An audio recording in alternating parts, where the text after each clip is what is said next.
présente brièvement, je suis Vincent Vallée, auteur de 44 ans. Je suis de la région de Mons.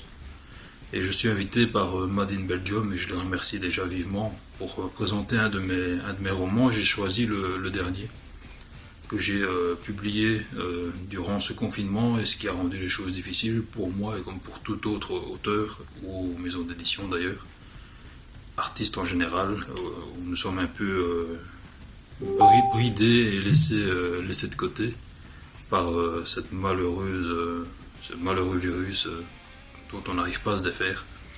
Pour ce roman, j'ai voulu vraiment persévérer un peu plus dans ma recherche d'Arthur Rimbaud.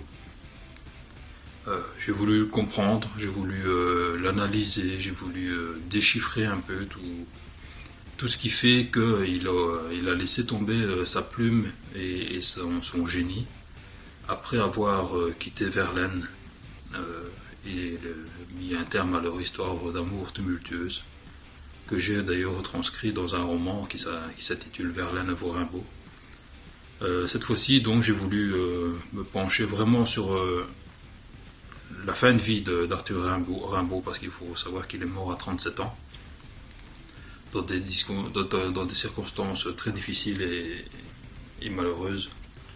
Et comme dans tous les romans, presque tous les romans que j'ai écrits, j'ai découvert en écrivant le personnage. C'est aussi ça mon but lorsque j'écris, c'est de découvrir moi-même, d'apprendre sur eux.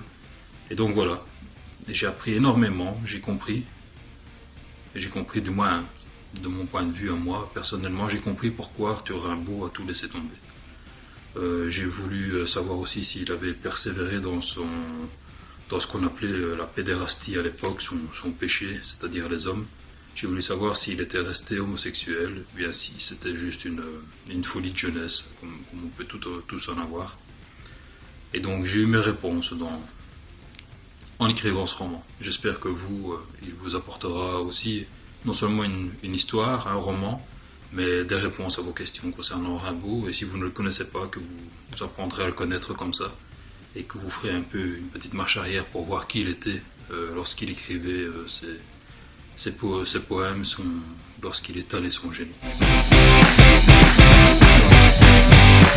Et encore merci, Made in Belgium.